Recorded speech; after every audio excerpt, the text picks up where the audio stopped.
Good morning, everyone. It's your girls from Obscure Orations, and today we have a special guest with us. So it's me, Taylor, and though you can't see her, I swear Dana is here. I am, I promise. She's having some technical difficulties today. Basically, I think technology just hates her. That's all. Today it does.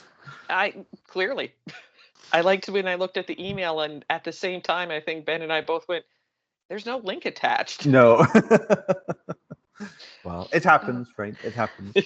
I can't even say it was a blonde moment because I don't have blonde hair.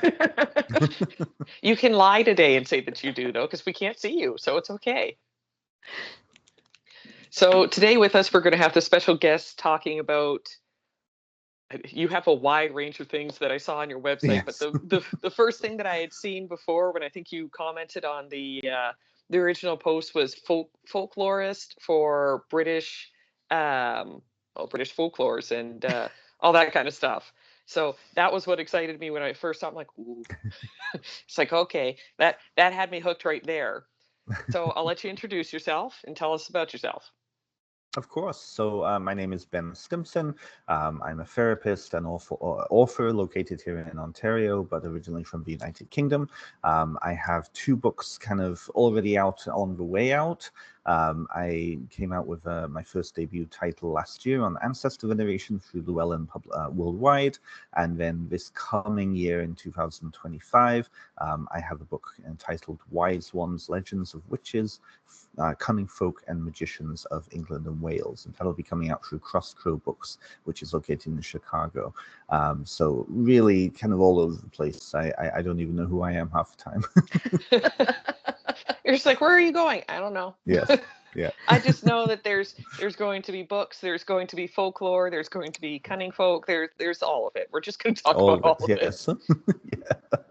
Yeah, exactly. And of course, we have a local connection too, being both from Ontario, all this from Yes. Ontario here. I thought that was really neat. You don't often see a lot of podcasters from Ontario, at least in the groups that I'm part of. So that was really cool. That's what I was kind of noticing, because it's funny. One of our guests that we were supposed to have on, but unfortunately he lost his voice due to he's a tour guide, oddly enough, up in Niagara Falls. Niagara. So when I found out that, because I was like, I feel like he's somewhere in Canada. I just don't know where in Canada he's from. And then he's like, oh yeah, I'm a tour guide up in Niagara Falls. I'm like, really? It's 2 podcasters. Like, it's both of us are from there. And then saw you from Ontario. I'm like, yeah. Well, we look like we're promoting local and we're not even knowing. Right. We're all finding each other by sheer dumb luck. We're like, we joined the podcast groups and it's like, oh, where are you from? Ontario. Yeah. That does not happen often. Like, the rest of the people don't understand. As they're listening to this, they're probably like, yeah, it seems likely. It's like, no, it's really not. Yeah. Well, if I go on to holy cow, my brain, Spotify, and I look at the analytics of our podcast, most of our listeners are in the US, and then our next continent is Netherlands. Like, it's Europe. The Netherlands is the next big country that listens to us. So it's US, like, Netherlands, Canada, and then Australia. So we I'm got not some people surprised in by Australia. that. Really? I'm actually not surprised by that. No, a lot of so my own podcast. I have my own podcast, mostly speaking with authors who are in the pagan or the metaphysical realm, and there's a huge number of pagans and particularly people interested in the paranormal down in Australia. And I think it's because it's similar to Canada in many ways. Like the culture, the history, very very similar, and because they're such spread out. They tend to really be interested in like kind of old world kind of charm, right? So anything to do with ghosts, anything to do with paranormal, anything to do with that is interesting to them. So I'm not actually surprised by that. It makes sense. I did not know that. Well, feel free to send me the link to your podcast because I love the paranormal. I am a big fan of all things spooky and paranormal. And I firmly believe that my house is haunted. I wouldn't be surprised. I wouldn't be surprised. Yeah. Yeah. Our house sits on land that is about 300 years old. It was first farmed about 300 years ago. Right. Very And- cool. And you have I your appreciate husband who that. doesn't believe. Yeah, my non-believer husband. But yeah, my street is named after the original family that owned the property. I always Okay. forget that fact. So Don't know yeah. why. Oh, I did my history. So yes, please send us that link. I would love Of to. course. I would love to listen in. Yeah, Absolutely. because Absolutely. we don't have enough books between the two of us. We want to start an even bigger library and be like, what are you doing? Well, every podcast has a new book, so clearly. We just Well, need to keep it's growing been it. interesting. That's the thing. Being a brand new author as of last year, even though I've been like writing for a few years now, what I realized was kind of I found my people through that, and all of us get free books from our publishers. So it's kind of like, you become an author, and then your library has to expand just by virtue of street credibility, right? Yes. And you're like, I look how can't- many books I have. I'm gonna be at the point where I'm gonna be kicking my children out of the house because I'm gonna need their rooms for libraries. Right.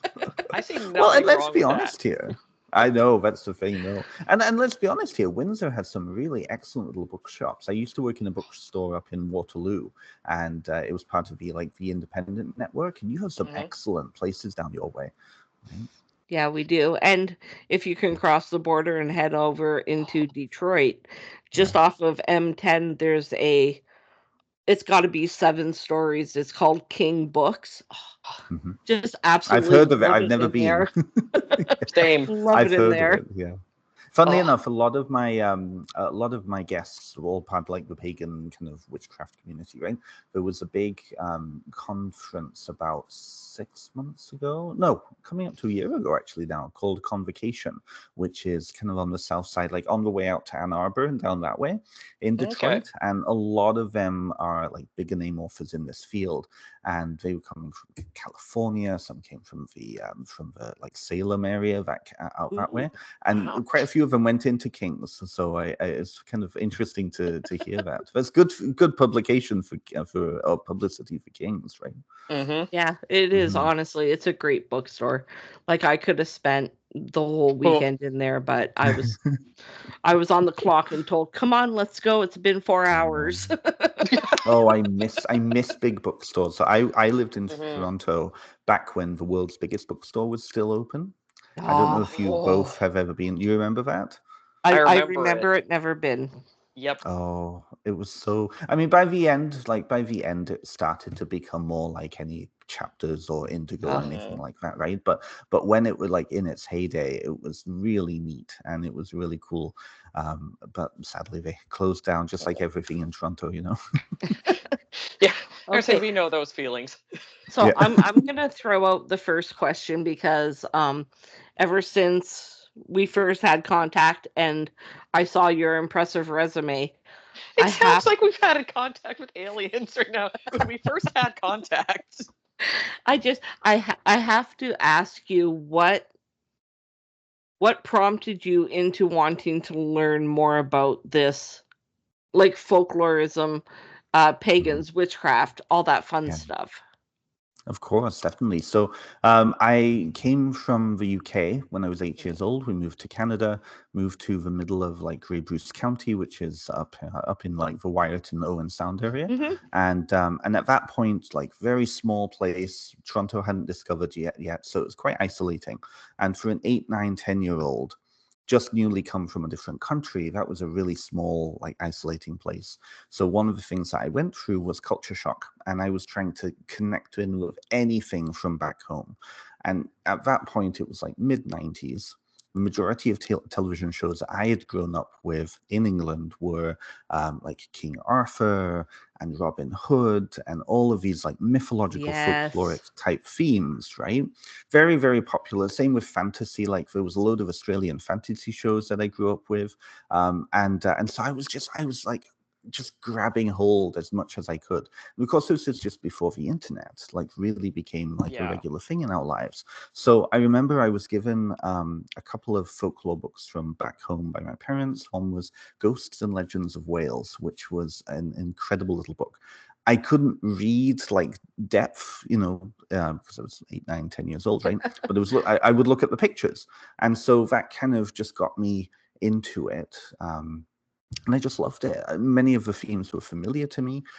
So I kind of, as I started moving into my teenagehood, I got this beautiful encyclopedia of fairy tales. And it was like fairy tales from around the world. It was like from literature, from folklore, from like fantasy. And so that just became my touchstone. I would just flip it through and I just loved it. So eventually what happened was I started watching things like The Mists of Avalon, which became a very important kind of book for me back then. There was a few movies and television shows, and I discovered that, oh, paganism is an actual spiritual thing. Oh, wow, what's this? You know, and of course, back then we had movies like The Craft, we had TV shows like Buffy the Vampire Slayer, right? Yes. So at that point, it was like, oh, this is really cool. This is an interesting thing. It's an escape for me because, you know, the same way that people escape into fantasy. So I loved like Dragonlance and all of like the classic like 80s style fantasy. I never played D&D, weirdly. It just wasn't a big thing. I know it wasn't a big thing in like, oh. Well, it wasn't a big thing in Hanover, right? Oh, I love it. I love it. And I use it a lot with my therapy clients too, like role play and things like that. We can get into that later on. Yes. Yeah. So that's where it began. And then, you know, I went to university in Toronto. I did social work. I never went into social work though. And I always wanted to do like religious studies and like literature and English and, you know, history and things like that. Go figure, I actually just finished a degree in medieval studies and classical studies at University of Waterloo just recently. So I kind of went back and did the thing I really wanted to do 20 years ago. But yeah, that's how it started. And so I wrote my first book starting in the pandemic. It was kind of tied to spirituality, but also tied to my therapy work. A lot of family stuff came up into that. And at that point, I was hooked. I just really, really wanted to continue writing. I really enjoyed becoming published. So I approached another publisher with an idea of a kind of like an encyclopedia, but a place-by-place guide to witches, cunning folk, and folkloric magicians in England and Wales. So 180,000 words later, here I am, and it's coming out next year. Nice. Yeah. So how do you deal with the non-believers? Like, have you ever had somebody come up to you and just literally slam your book down and tell you it's a load of crap? Not often, no. What I find though is that if people like with the ancestor work, most people who are buying it is first of all, it's a niche publisher, so I understand the types of people who are going to be reading it. People are not going to go and buy a book and then slam it down and be like, this book sucks, right? People don't have the money to do that, right? Yes, true. Yeah, and because the book itself is like part spiritual, like how to build an actual ancestor veneration practice in the same way that Chicano people would be celebrating Day of the Dead, or Catholic people would be celebrating Day of the Dead. There's that connection piece already there, so people who are going to pick up the book already have that interest, right? But when it comes to my folklore stuff, again, people who are interested in it are going to be coming and finding it. It's not like I'm at the St. Jacob's Market and, somebody comes up and be like, oh, what is this? Witchcraft? What is this? It just doesn't happen, right? Yeah. It's one of those things that it's only in the movies where you see that person come up and they're like, I bought your book, it's a load of rubbish. And you're like, that doesn't happen in real life. Well, you have to know I'm going to ask you because I live with a non-believer. Oh, God, yeah. we all know. I know how he reacts to things. So I'm like, are all non-believers like that? They are. They're just not as violent as in the movies. As violent. No. Yeah. Well, and I think up here, like we are very different from the Bible Belt in the States, right? I think a lot more of that happens down in the States, regardless of what it is, right? A lot more insular kind of ways of thinking about it. Again, where I kind of operate and how I operate in the circles I operate right now, I just don't meet those people because they don't really last in those circles very long, right? Mhm. What I get more of is like kind of, like theological discussions, right? Or worldview discussions, right? But those are usually coming from people who are believers. They just come from a different perspective. When it Yeah. comes to the folklore stuff, this is where the dividing line is, because you've got, people who are interested in folklore from a kind of literary and kind of cultural perspective. These are interesting stories. They tell us about culture, but they're not real. And then you've got like the pagan side, who they're picking up these stories, and to them these are sacred stories. So they're trying to gain more insight into what's going on behind the scenes. And mythology is kind of the older it's older religion, right? So people who are coming from like a religious point of view, they're trying to apply these stories to their life. And then we get into different discussions. But for entertainment purposes, I've never had people say, well, this is bullshit, because most of these stories are entertaining. The stories that I just wrote in my book that's coming out next year, they're really entertaining stories, and they're the types of stories that a storyteller in a pub would have been telling to people who were mostly half drunk and having a great time, right? So I cannot wait. I was gonna say, I already know that's on my list now. Like the moment that I read the title, I'm like, it's gonna be bought. it's so good. I'm so looking forward to seeing it out. I can't wait to see it out just to buy it. Yeah. Yeah, my husband and I are heading to Scotland, Ireland, and England in the fall, and I told him, I said to him, I go, whether you want to join me or not, I just want to spend a day in a pub listening to the locals talk and telling me all the legends of their little town or whatever. I like that you give him the option. You're like, you can go do whatever you want. Yeah. I'm If gonna you be want to go sad to at this Stonehenge, pub. bye-bye. Yeah.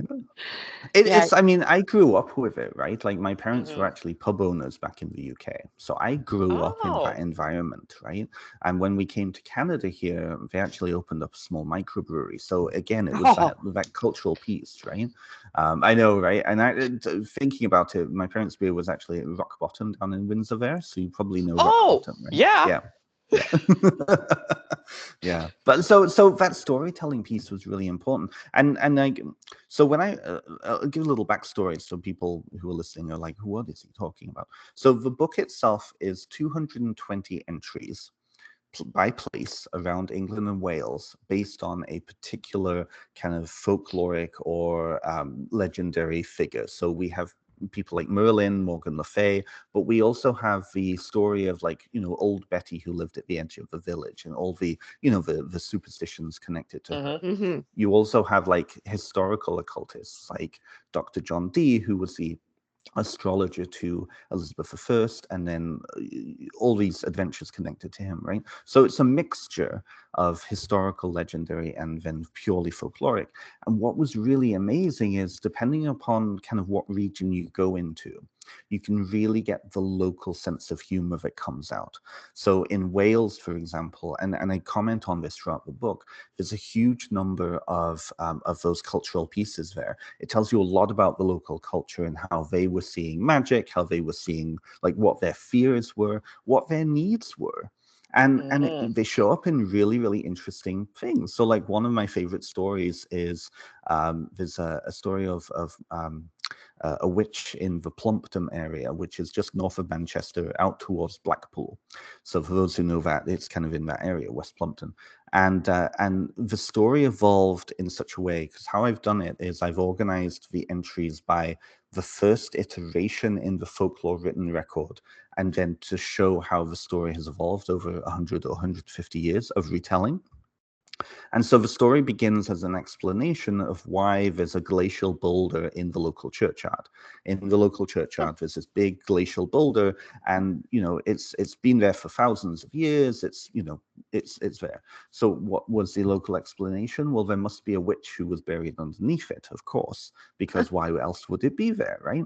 So then that story evolved into, and there's a little plaque. You can go to that churchyard, and there's a little plaque called Meg Skelton is buried here. The story evolved that Meg Skelton was famous because she was stealing milk from all of her neighbors. A very, very common folklore story about witches in all of the UK is that they steal milk, they turn into hares, they ride about on broomsticks or hurdles or other things, right? And with her story in particular, what's really interesting, this is where the local northern humor comes out, is that in order to deceive her neighbors, she turned a pitcher that she was keeping all the milk into a goose, and this goose would waddle behind her throughout the town so that people wouldn't think that she was stealing milk. And then one day somebody walked by and it got in the way, and they just kicked it, they hoofed it, and it fell and broke and turned into the pitcher of milk again. The milk went all over the place. So it's like, that's such a, like, that tells you so much about what was entertaining to that audience, you know. Right. I loved it. I love it. I love that kind of stuff. Just getting to see, like, I'm like you, I've always loved history, and it's always been one of those things of, I love just the stories that come from all the different cultures. And I love when you read different cultures, different folklores, different mythology, and you can see how they all overlap and where there's the similar stories from one to the next. And that to me is just endlessly fascinating. Yeah. Where I'm like, you learn so much, and you can see how similar cultures are around the world, where people are like, oh, well, they were separated by all this. It's like, okay, looking at something like all of them having dragons in some way, shape, or form, where it's like, okay, you have them literally across the entire planet. And people are like, this is dumb. It's like, no, that is fascinating. This is the thing, right? Yeah. Yeah, this is the thing. This is it's one of those cultural matrices pieces. And so as a historian and also a person really interested in cultural studies, you can tell a lot about a culture based on their stories, right? But even the stories themselves, you know, in modern day, we look back on them and we're like, oh, they're silly, they're stupid, all that. That's actually Western kind of modern rationalism getting in the way. Originally, those stories served a purpose, which was group cohesion, myths which explain about the landscape and the origins of the people, right? It becomes a matrices that historical information can be nestled within, right? And of course, it changes and evolves organically through the generations in order to keep up with the needs of that generation. So yeah, we now in 21st century Canada might look at the story of Meg Skelton and her, you know, her goose, and be like, okay, well, yeah, this is a silly, stupid story. 150 years ago, 200 years ago, there was a real need to protect sources of income, milk being one of them. And so if you had somebody roaming around stealing milk, that tells you a lot about that culture and the needs at that time. Right? So it's, you know, people need to not be so like kind of in their own time. We need to think back and think about, well, how were the people listening to these stories, you know, taking it on, right? Well, I look at things like, I think we talked about it back in one of our earlier episodes. We did an episode on fairy tales. Yes. And talking about some of the differences between how they were, how people look at them now. And a lot of people now, because of how far science has taken us and being able to prove things, like, people always look at it and they're like, oh, well, that's just a stupid thing. Like, the one, I think you did it, Dana, was Snow White and the Seven Dwarves. Ah, yes. And going back through that, and she's like, okay, well, the actual historical reference point that they had were that it wasn't dwarves, it was 7 kids, or a bunch of kids, who were left in, I think it was copper mines, if I remember at the time.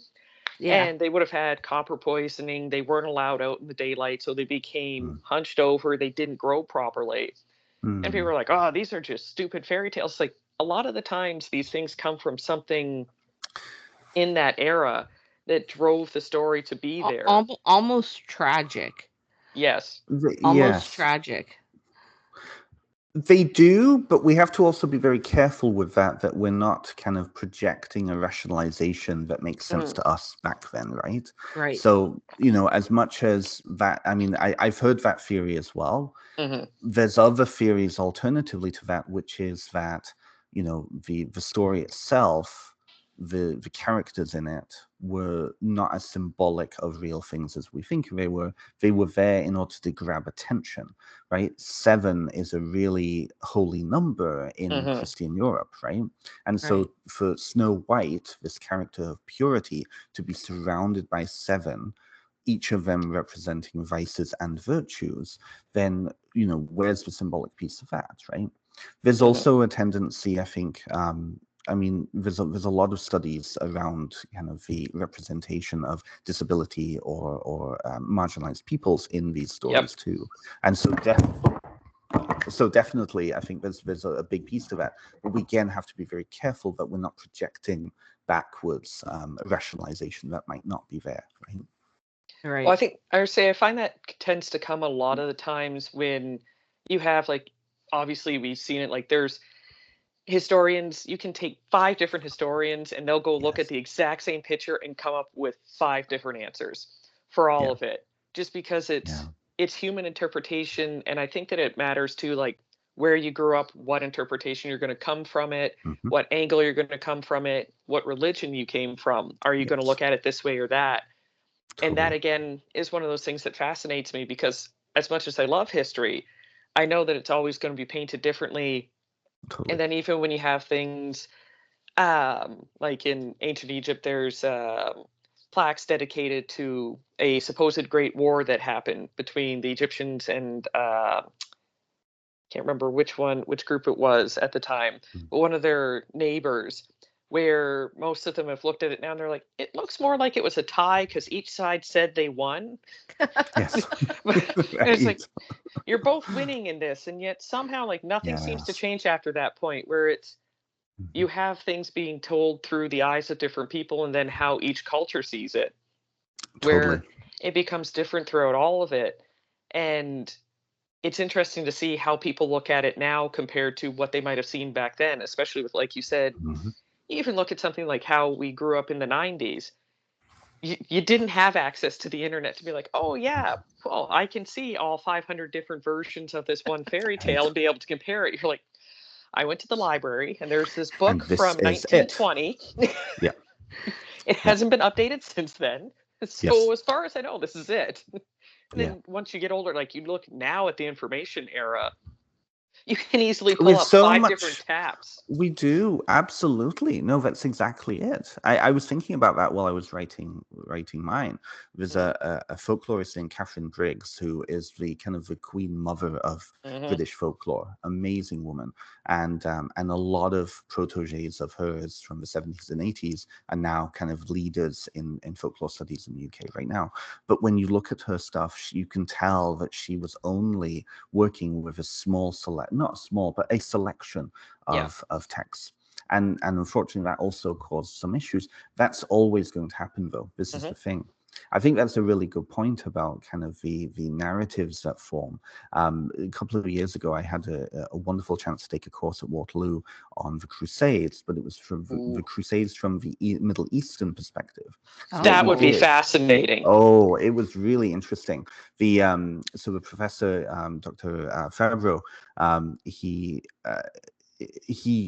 learned medieval Arabic, which was really cool to see. So he was able to Oh, translate in real time for us. So as we were going through, we would lay two kind of a Middle Eastern, a Muslim text, and then a Western kind of Catholic Christian text mhm, describing the same thing. And of course, in the West, we think, oh, Crusades, you know, the huge, big, monumental thing in the world. Everybody was caring about it. It was a clash of civilizations, blah, blah, blah, blah, blah, right? That's a narrative that serves the Western world, and mhm, especially historians in the Western world. When you look at the actual text from the Muslim world, it was like, yeah, there's some rumblings in and around Jerusalem, but we're really interested more in kind of what's happening on the Persian front, or we're really interested in what's happening in Tatarstan right now, and they're more interested in kind of the other things than what's happening in this provincial backwater, right? You know, really deflates you as a Western person when you read that. yeah. You know, I yeah, would say talk about a way to like go back in time, like that. This goes well with what Dana and I talked about last week, where we talked about time travel and where we'd like to go. That would be another interesting time to go back to and just be like, go watch each side of the fence, watch Mhm. these Christian crusaders coming through, and we're taking back the Holy Land, and to see the Muslims on the other side going, what are they doing? Yeah. No, we're not going to let them have it, but they're being weird. Yeah. Well, that's the thing. It's like, who are these uncouth people coming from Yep. over the sea? You know, it's like, who are they, right? Yeah, it's really interesting when you bring in, and that's bringing in as many voices as we can to really get a fuller perspective is what can lead to that more wider view, right? But it is very interesting. It is very interesting. Yeah.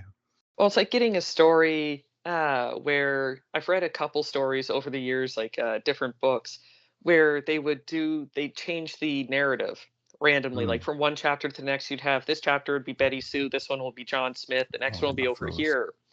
And you get to see the different perspectives, and it shows how different, like I said, everyone can see everything and understand them based on even what their own history is. Yes. For, well, this is how it looks for me, and this is how it looks for me, and you're like, okay, so there's completely different answers here, and neither one is wrong.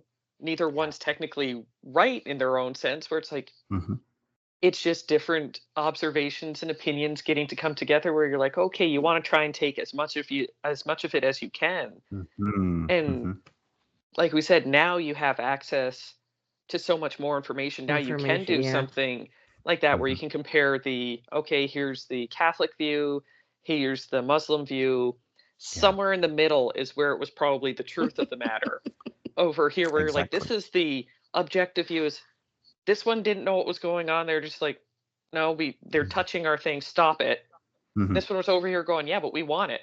It's like having the two little, like having brothers going, okay, I'm not playing with that toy right now, but I don't want you to touch it though. It's like, you still need to go away over into your own sandbox. Get gone. Yeah. How do they say it? There's three sides to every story. Yes. Yours, mine, and the truth. Yep. So I guess when you're dealing with history, you have to figure out, you know, who's that sweet spot in the middle of the truth. Well, my mom likes to point that out constantly. Like she gets annoyed when I watch some of like the documentaries and all that kind of stuff, because like I said, I love history. I have since I was a child. She always teased me. She's like, are you an 80-year-old woman stuck in like an 18-year-old body? What's going on here? She's like, your friends are like, hey, let's go to a bush party. You're like, oh, I have to go home and watch this new documentary that's coming out. And it drives her nuts, because she's like, yeah, you know, you'll see an archaeologist pick up a bowl and go, this was a ceremonial bowl that they would use for this, this, and this. And she's like, you don't know that. You could go back in time and you could watch them. They could be like, oh, there's another crack in the dish. Time to throw it out and grab a new one. Bob's cereal bowl. Exactly. That's her point exactly, where I'm like, yes, you could be right. She's like, I know I could be right. I'm like, okay, calm down. We know we're not perfect. Calm down. Yeah. It makes sense. Your mom makes sense. I'm not telling her that. So have you gotten to travel to some of the places now that you're older? Because obviously you moved here when you're about 8. Have you gone back over there at all to travel to any of the places that you've done the folklore on, just to kind of experience it firsthand? Well, quite a few of them were already places I knew anyways, because I had a chance to work over in the UK about 10 years ago.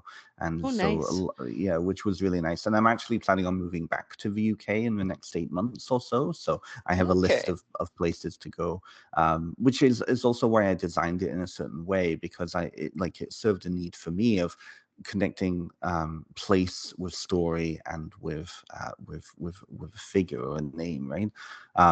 That's a very powerful way that folklore often operates. When you look at folklore, apart from like the Brothers Grimm, we can see that as like kind of a changing in folklore studies. But when you look at actual folklore, really, even folklore and urban folklore, even now, like urban legends, right? Usually they're connected to the landscape in a way. So like, for example, in Ontario here, we have like Kempenfelt Kelly, you know, the lake monster that lives in Lake Simcoe, right? Kempenfelt Kelly wouldn't make sense if it's not connected to the landscape. Or where I'm at right now is in Wyerton, right?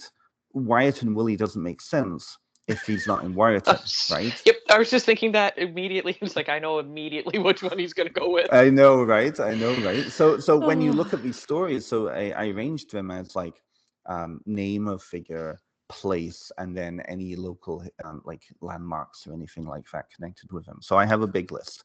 I did actually go to a place, so like apart from like Stonehenge, which everybody goes to, locally in North Wales, where I'm from, there's a little town called Denbigh, and there's a famous witch who her story has evolved that she's an evil witch and she eats children, blah blah blah.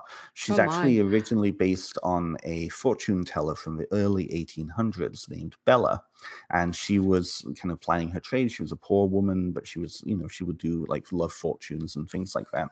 And somebody actually painted her, and we actually have a picture of her from like the very early 1800s, and I actually went to where her house was, so I know exactly where she, like the landscape that she comes from, kind of the historical reality of her, but then superimposed onto that are the sites connected to her that are like, her as an evil witch and blah blah blah. So it's kind of an interesting thing. So yeah, I do have a list of places I'm going to, but it's I'm definitely going to go to see Meg Skelton's grave, which I think would be cool. Yeah. Yeah, That would probably be my first one on the list. Going, where are you going? I just got to go over here. Don't worry about it. yeah. Why are you Well, looking and at a rock? Leave me alone. why are you doing it, right? Exactly. But this is a cool thing. So like where I grew up near Hanover, which is a little tiny place about an hour and a half north of Kitchener-Waterloo there, there's a little town called Chesley, and there's a local witch in Chesley.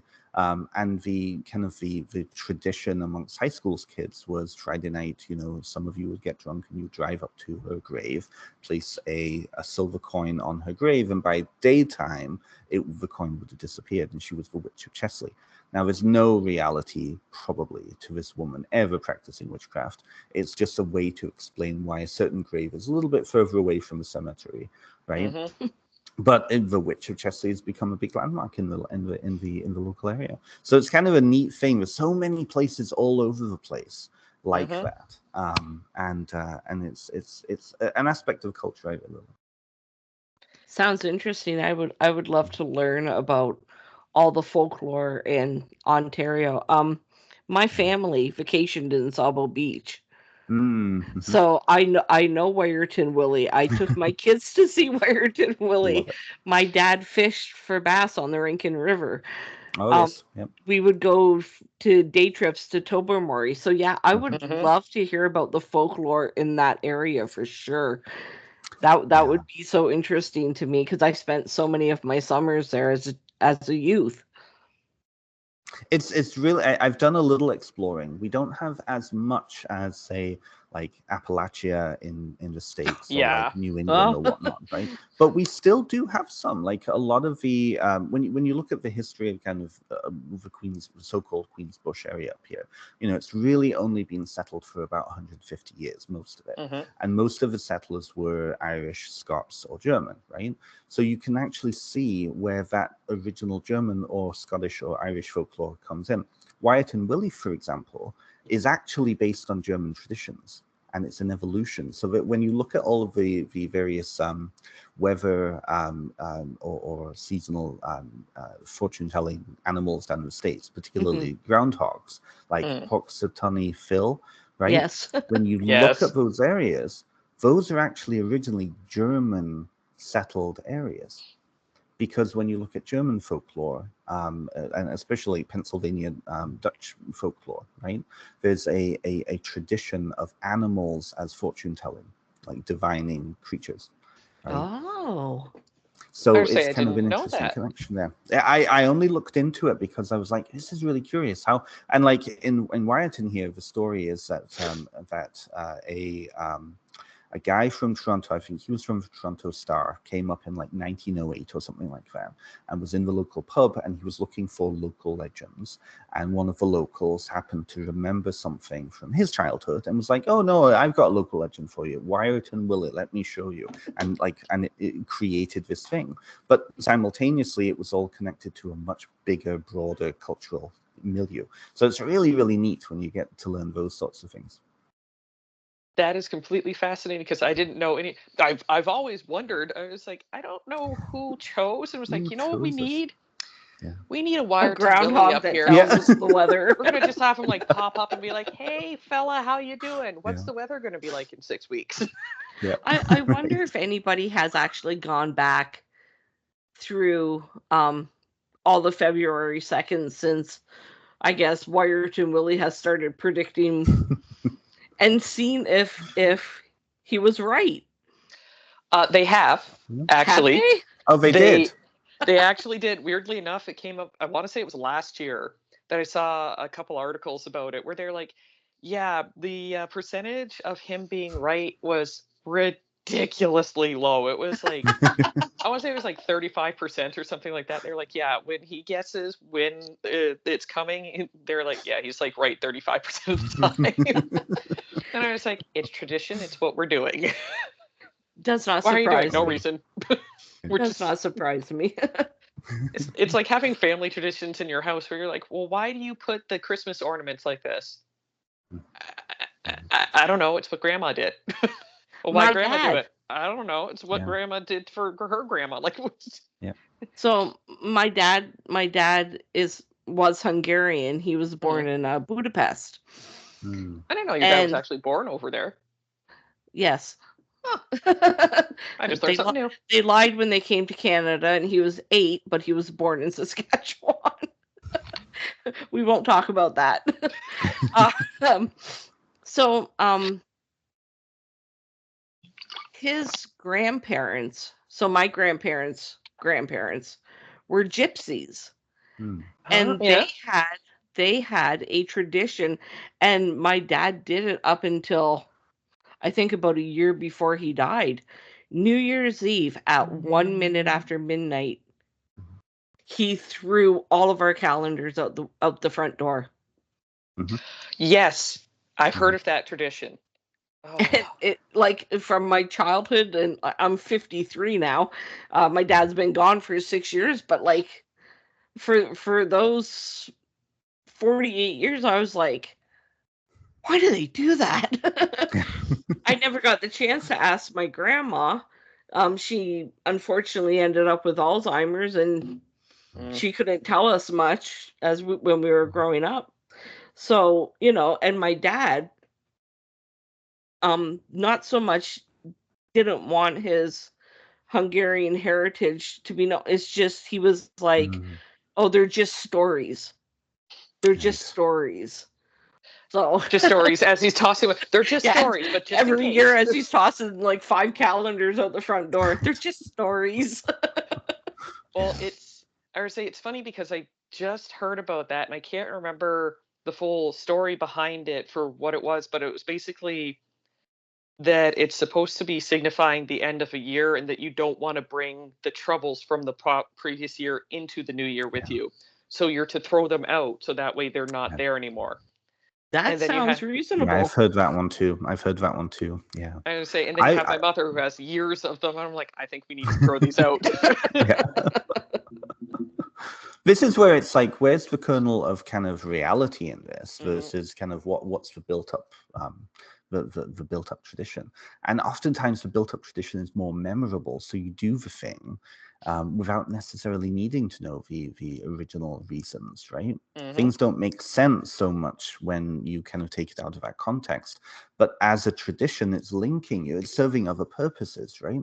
And that's where I think people who are very rationalistic in modern age, things just don't make sense. And so we don't keep it, and yet you ask somebody who is, Blue Jays fan or Toronto Maple Leafs fan, right, why they have to wear their lucky socks on game day. Well, of course, it makes total sense why they have to, right? It's How dare you ask? You have to. I was just going to say, just saying, I'm looking over there at Norm and his has to wear the certain things when his team's playing, but ghosts aren't real. Yeah, exactly right. Yeah. My husband is a Montreal Canadiens fan, and when they make the playoffs, he has a pair of socks and a shirt, and he has to wear them every game day. Have to. Have to. Yeah. Like have literally to. Will make me do laundry so that those socks and t-shirt are clean. It's fascinating how things can lie, like cognitive dissonance can lie in parallel with each other. One of the spiritual traditions I follow is a Cuban-based African tradition, and in Cuba, everybody's Catholic, very staunchly Catholic country, and that filters into the United States and the Cuban diaspora, right? So you go into a Cuban household, and this is to the church, to the letter of the church, while having a broom up above the door and having eggs close by in water so that, it can cleanse the atmosphere and all of this, right? Mm-hmm. And you ask them, well, is that not magic? Is that not witchcraft? Like, what is that? No, we're Catholic here. While also, cleaning each other off with an egg, right? Yep. And it's funny because I was just going to say that was, it's funny that you chose the egg one specifically, because I was just thinking about last night, like yesterday, my mom and I did the past 2 days, we cleaned the entire house because we're having Dana and other friends over today. We have an astrology reader coming in. So we're having a nice little girls' day for it. So I cleaned up my front step, and I doubt Dana's even noticed it any of the times that she's come in. But along my front step, I have crushed up eggshells along it. And no, I have not. now you're going to notice, you're going to look down and be like, oh, there they are. And it's for that reason of where it's like, okay, well, it's for protection. It pulls away negative energy. And if you mean me any harm, you're going to get real sick when you come into this house. This is the thing. Exactly, right? I would say, but a lot of people wouldn't notice it. And there's a lot of things that now that you say it, when I first started my full-on dedicated kind of training into witchcraft, it was one of those things my sister had taught me at the time. She's like, I actually should put together basically like a booklet of Christian witchcraft, because one of her friends was getting into it, and her husband is staunchly Christian. It's like, you can't do witchcraft. That's nothing. She's like, okay, here you go. Here's like a full book dedicated. And he started looking through it, and he's like, well, I do all these things. She's like, prayers are spells. The Psalms are spells. You have people coming together in a massive group, putting out that same energy, and it's why things change. And all of a sudden, he's like, we can't tell the world with this. Right. And you're like, yes, bury your head in the sand. And you're like, yes, a lot of it is witchcraft to the eyes of people. But like you said, you go into someone's house, you're like, oh, I'm Catholic. Let me just take this egg and put it around your head. We're just going to take all the bad energy from you. And you're like, And this is the thing. This is what I really loved about kind of the project I just finished, is that when you go into the stories and the sources, you're going into a completely different cultural context there, where magic and religion were often two sides of the same coin, right? Traditionally, witchcraft only meant malefic magic, right? Things that harmed other people. That's how the cultures in Europe and in North America understood witchcraft, right? But for everybody else, magic was a very potent and accessible thing. So, oftentimes religion, like official state religion and folk practice and magic were aligned in that way. Very typical one would be going, if you were Catholic, going to, if you were Catholic in a farm, going to mass, saving a little bit of the host, taking that and sprinkle it on your fields to add regeneration to your fields, right? That was a very, very common medieval practice. And it was something that people wouldn't even think, oh, well, they're just adding, Christ's regenerative properties to the fields to bring up the grain, right? Makes total sense, right? In the same way now, us throwing, salt over our shoulder because the devil might be there, right?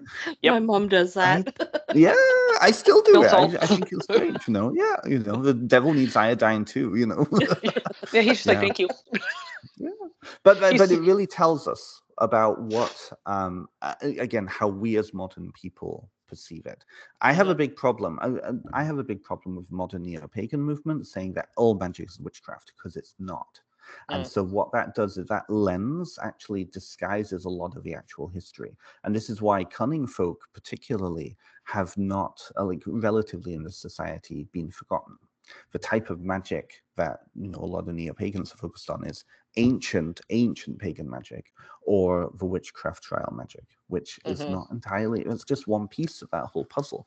So it's really neat to kind of see. And other cultures don't have that distinction, right? You ask that Catholic from Cuba, she is completely a Catholic. Doesn't make any sense. Like the other practices that are part of her work are folk practices, but they're still part of her religion. There's no issue with that, right? And I think that's one of the things too, like for me, I can remember there was a conversation I had with one of my friends at work, and she had given me shit because she had come in and I can't remember which holiday it was, but it was one of them. And she was like, "Oh, happy whatever it was." And I was like, "Oh, is that today?" And she was like, "You're a witch. How do you not know that?" I'm like, Right.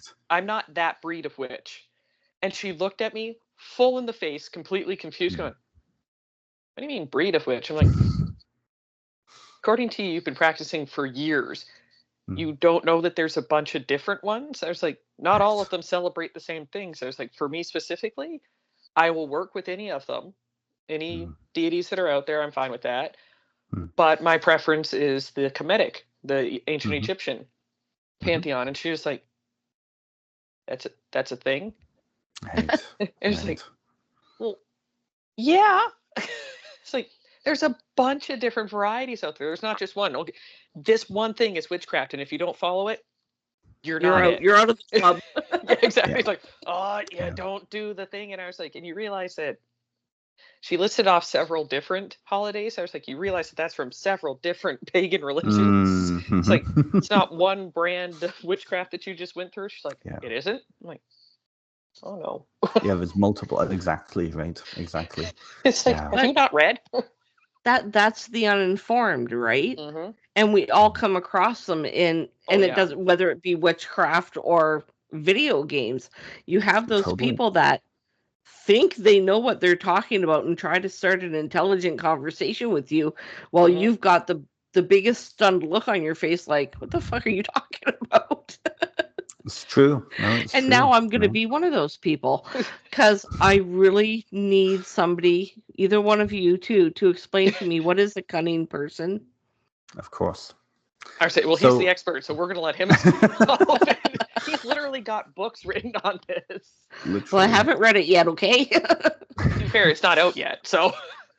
There is actually a really good historical book that just came out called The Cunning Folk by Tabitha Stanmore. A really, really good introduction to the history of it, right? Literally just came out. And some really good other writers like Ronald Hutton, for example, Professor Hutton, who's amazing. I love Ronald Hutton. And he's done a lot of work. Dr. Owen Davies, same, really the two biggest kind of pioneers of studying cunning folk. Cunning folk, wise folk, the wise people, right? They are a profession, a historical profession that evolved between the 1400s and lingered into the 1800s. And who they are essentially they are a non-clerical, non-priestly profession in the community that people can go to solve problems through magic. And this was a real profession. People often did this. The closest, I would say, the closest kind of modern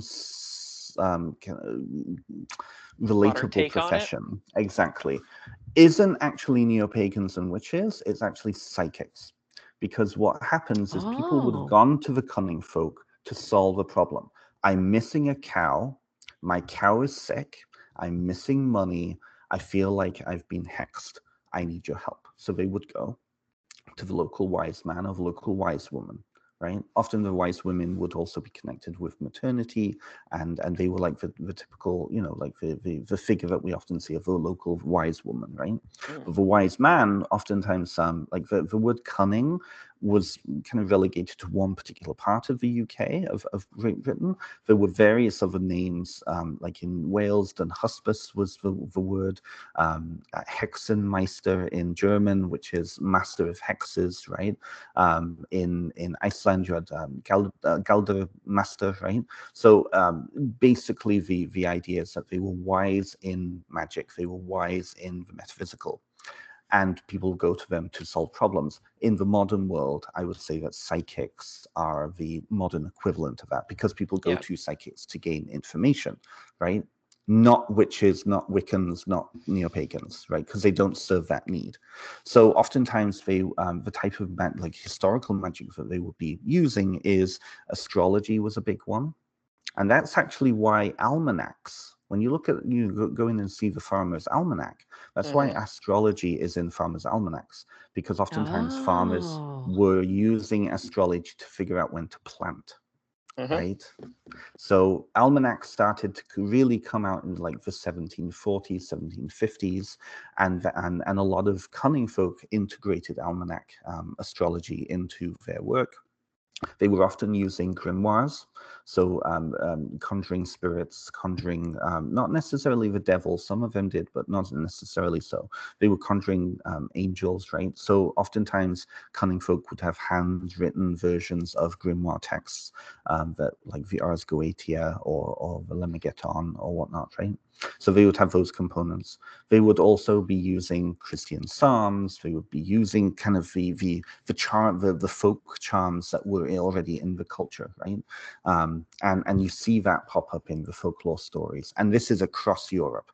There were niches of this particular kind in every culture. If you look at the New World, we have things like in Appalachia, wart doctors, yarb doctors, right? They show up again and again. Conjuremen. So conjuring was part of that, and so it was conjuring spirits to help with, you know, the planting, or help to fight against the evil of witchcraft and so on and so on. Brujos in the Spanish world, right? Curanderas, right? So every single European-based culture has a version of these people, but they were not religious in the same way as neo-pagans. They weren't like part of some sort of, you know, recurring pagan tradition. They were solidly within that Christian worldview, but they were utilizing kind of the third wheel of kind of spiritual, metaphysical.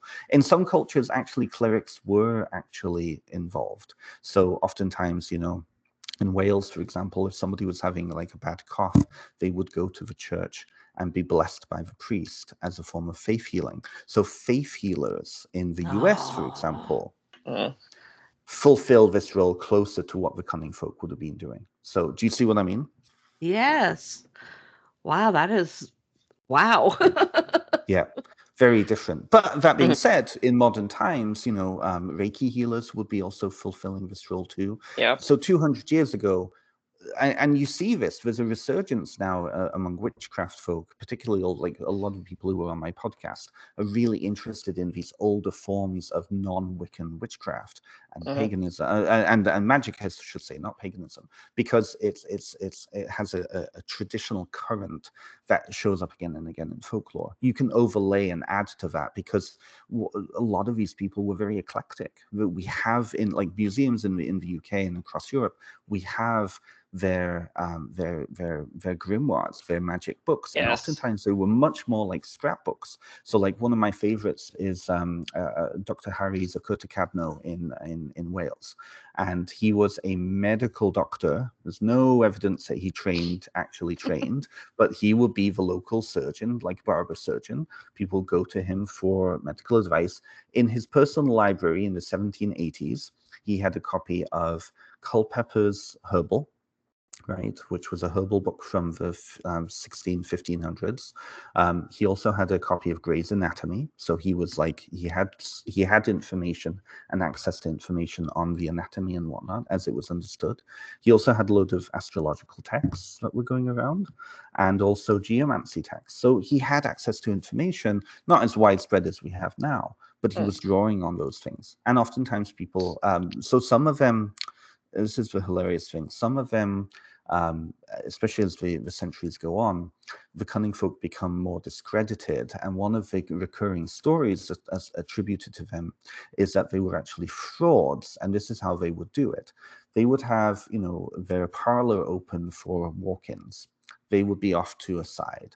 They would already have a plant inside the parlor who, when somebody came in, they would say, "Oh, you here to see Dr. Harries?" "Yes, I'm here to see Dr. Harries." "What's going on? What's the matter with you?" So the client would explain what was happening, and then the plant would be like, "Okay, so good luck with that. I have to go." And then Dr. Harries will come out 5 minutes later and say, "Don't even tell me. I know exactly what you are here for." Oh, wow. Now, whether or not that actually happened, I don't know. But like, you know, it's interesting. Yeah. I'm sure there's probably times where it did happen. Like it was probably one of those times where like 3 people did it out of 400, and they're like, Yes. they're all shysters, burn them at the stake, Yeah. stone them. I knew they were all liars, and they're going like, Yeah. no, Yeah. it was just Harry. Harry was the bad apple here. Harry was the bad apple, yeah. And there's actually interesting evidence within the stories of that many of these people had quite advanced understanding of psychology, even in the 1800s. Like there was one guy down in Sussex who had a penetrating stare, and he was able to make people stop moving in their tracks just through this stare, which suggests that he had at least a baseline understanding of hypnotism, which is interesting. So that's where some of the historical kind of nuances piece comes in. Of course, in the folklore, that is, he had the evil eye and he was able to stop people in their tracks, right? I say it's interesting to see stuff. Like, I always find it fascinating now, because I've talked about it before, where science and magic are basically like just interlinked. It's not, they're not really a difference. It's just we're getting technology now that can show and prove what things have been saying in magic for millennia, where it's like, well, we didn't have CAT scans or MRIs to say, hey, yeah, there's something wrong in your head. Now you go to an MRI and you're like, oh yeah, there's something wrong in your head. There's a tumor growing. How did you know it was there? And it just comes from a faith healer or a Reiki person coming through and going, okay, there's a blockage right here when I'm going through trying to pull the energy through, and it stops dead right here and it gets really hot. There's something wrong. And you can go, like, my mom is a reflexologist. So she's been doing that. I'm 32. She's been doing it for 28 or 29 years now. And she goes through, she does all of the foot massage is basically the easiest way to explain it. But she'll go through, she's gotten her clients pregnant. She's found lung cancer. She's found uterine. She's found prostate issues. She's found all these things. And she never like goes around proclaiming it to anyone. It's just her clients come in, they're like, yeah, I forgot to tell you before at the beginning of the treatment, I've been having this prostate issue. She's like, yeah, it's irritated. Why do you think I said go get it checked? And they're like, oh. Come back and they're like, yeah, you were right. They said it was enlarged and that I had this going on, that and that. And she's like, okay, here's the things that you're going to take from a natural standpoint. You can do it the other way if you want. You have at it. She's like, but here's the natural way you can do it. And they're like, yoink, and go about their merry little way. Right. So this is the thing. This is the thing, right? That bringing in of different forms of knowledge, and there's, there's medical intuitives that you can like train that you can do similar thing, right? And that's the sort of stuff that has been happening over 500, 600, 700 years, right? This whole idea that the witchcraft trials were a huge oppressive thing that came in and wiped out all these different things. This form of knowledge and this form of practice was continuing. It just shifted or evolved to fit within those cultural contexts, right? Well, now you have such. I talked to my sister about it, and I said, being reborn in this lifetime and doing witchcraft, I'm like, it is so much easier. You can literally go on Amazon. All right, I need these ingredients. Have it delivered to your door, and people are like, "Oh, are you into witchcraft?" Yes, go away. Yeah. Like, you don't even have to think twice about it. You can proclaim it, and I'm not sitting there going, "Oh man, I'm going to be flung off a cliff and told to try and fly." Right. It's like, if I fly, I'm dead. If I fall, I'm dead. Like, there's no winning here. So it's a decent time to be alive and say, yes, I'm into witchcraft. Very much safe so. now. Very much so.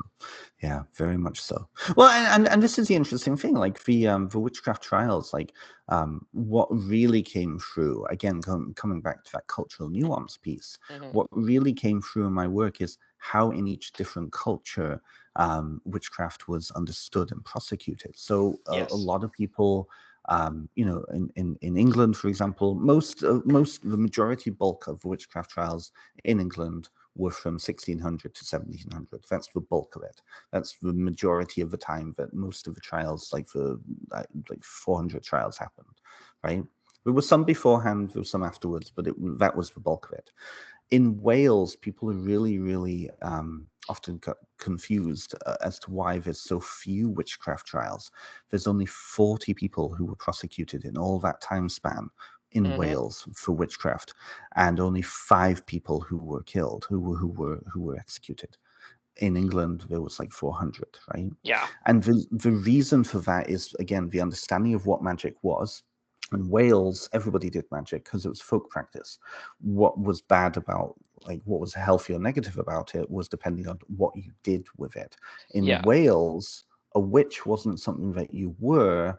Witching is what you did. And actually, there is no indigenous Welsh word for witch. They had to import that word from English in order to even begin to prosecute people. In the very few trials that took place, in the court records, they took the English word witch and Welshified it, and that's what they were using. And again, it comes back to that cultural context. In Wales, witchcraft wasn't as subversive or threatening as in England, because what was more threatening was theft. So Wales, being smaller communities, being more tight-knit, what destroys tight-knit communities more than distrust? And what causes more distrust is when somebody's thieving from you. So if somebody steals livestock or steals farm implements, that's going to be a direct threat to the social fabric. In Wales, in England, on the other hand, right, being a much bigger population, more people connected, a lot bigger cities and towns, right, the kind of the fifth column of witchcraft, this danger of that there's these inhuman things called witches that are roaming around, potentially causing a downfall to the church and to the monarchy. That's going to perpetuate a real big thing. And we see a lot more witchcraft trials start after the famous case of James V and First coming in, after Elizabeth I, Dr. Fian and his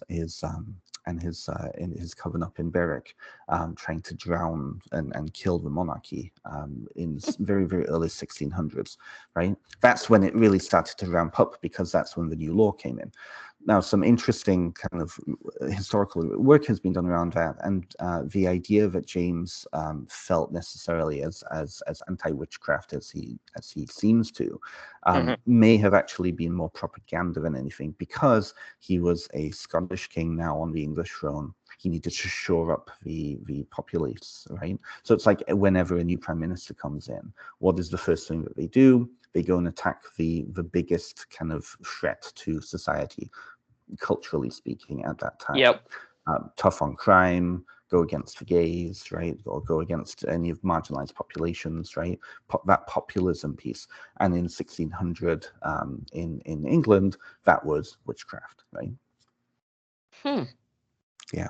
Huge, like really interesting, nuanced pieces. Then, and then 250 years later, when you've got these folklorists roaming around the countryside, in the 1850s, suddenly, you can see then the marked demarcation between English folklore around witches and Welsh folklore around witches, and it's palpable because of that history 250 years earlier. It's really interesting.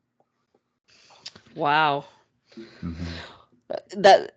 Totally interesting subject. Like, I know I didn't say a lot because I was like so intent on listening.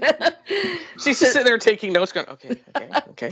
This has been my life for 6 months, honestly. Like, it was like during the very cold winter up here in Warrington. It was like, okay, 7 hours a day looking at this topic, right? So, yeah, it's a lot. It's a lot.